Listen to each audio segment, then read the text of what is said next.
Hello friends, तर आज आपण बनवत आहोत एकदम कुरकुरीत असे साबुदाणा वडे।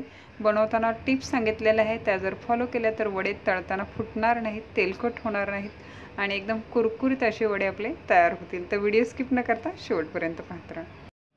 अशाच नवीन रेसिपीसाठी चॅनलला सबस्क्राईब करा आणि बेल आयकॉनला प्रेस करा।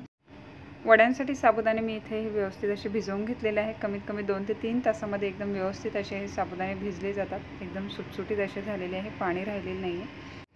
साबुदाणे एका मोठ्या भांड्यामध्ये आपण काढून घेतलेले आहे। त्याच्यामध्ये अर्धा छोटा चमचा जिरं टाकलेलं आहे। 4 ते 5 ताजी कढीपत्त्याची पानं अशी चुरून टाकलेली आहे। सुगंध आणि चव छान येते कढीपत्त्यामुळे। आणि 3 हिरव्या मिरच्या अशा जाडसर कुटून टाकलेल्या आहेत। त्याचबरोबर याच्यामध्ये 1 चमचा बारीक चिरून कोथिंबीर टाकत आहे। उपवासाला तुम्हाला कोथिंबीर चालत असेल तर टाकू शकता किंवा स्किप करायची असेल तर स्किप करू शकता।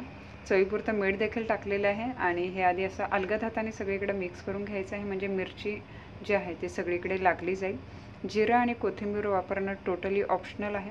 सगळं व्यवस्थित मिक्स केल्याच्या नंतर इथं 3 मीडियम साईजचे बटाटे असे किसून टाकलेले आहेत। किसून टाकल्यामुळे काय होतं, वडे जे आहेत ना एकसारखे असे बांधले जातात आणि ते फुटत नाहीत। आणि याच्यामध्ये अर्धा लिंबाचा रस टाकलेला आहे आणि अर्धी वाटी जाडसर असे भाजलेले शेंगदाण्यांचा कूट टाकलेला आहे।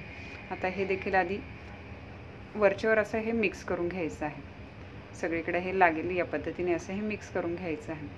जर हाताने डायरेक्ट आपण मळायला सुरुवात केली तर ते व्यवस्थित असं मिक्स होत नाही, त्याच्यामुळे आधी चमच्याने असं हे मिक्स करून घ्यायचं आहे। तर आता हे सगळीकडे व्यवस्थित असं मिक्स झालेलं आहे।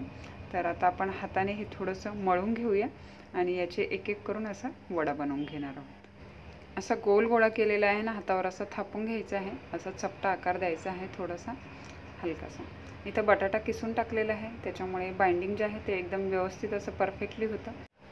वडे इथे थापताना कुठेही त्याला चिरा देखील गेलेला नाही। याच्यामध्ये काय आहे, साबुदाणे भिजवणं खूप महत्त्वाचं आहे। साबुदाणे व्यवस्थित भिजलेले असावे, ते ओलसर राहता कामा नये, असे एकदम सुटसुटीत व्हायला हवेत भिजल्याच्या नंतर। त्यामुळे काय होतं, वडे तळल्याच्या नंतर वडे तेलकट होत नाही आणि महत्त्वाचं म्हणजे तळताना ते फुटत नाहीत आणि एकदम कुरकुरीत असे वडे खाण्यासाठी आपले तयार होतात।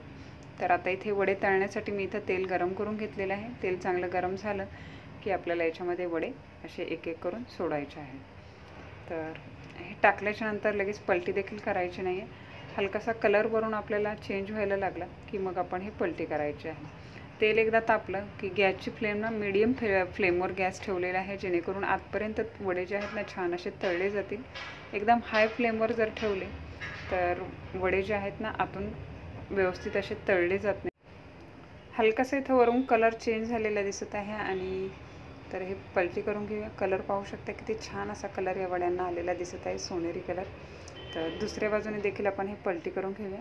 अशा आलटून पालटून आपण दोन्ही बाजूने हे असे छान असे तळून घेणार आहोत। आणि इथं पाहू शकता एकदम मस्त असे हे वडे आपले तळून झालेले आहे, एकदम क्रिस्पी असे जाणवत आहेत आणि अजिबात फुटलेले देखील दिसत नाहीत। पाहू शकता एकदम जो शेप आहे त्या शेपमध्ये ते आहेत, कुठेही त्याला चिरा वगैरे तळल्याच्या नंतर देखील गेलेले नाहीत। तर आता हे सगळे वडे काढून घेऊया।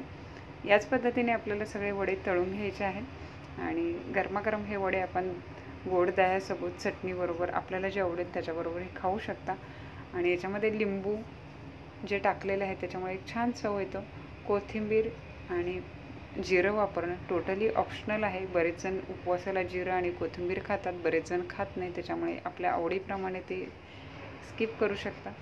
कमी तेलकट आणि कुरकुरीत अशा साबुदाणा वड्यांची रेसिपी तुम्हाला नक्कीच आवडली असेल तर रेसिपीला लाईक करा, कमेंट करा, शेअर करा, चॅनलला सबस्क्राईब करा। तर पुन्हा भेटूया अशाच एका नवीन रेसिपीसह। तोपर्यंत टेक केअर, बाय बाय।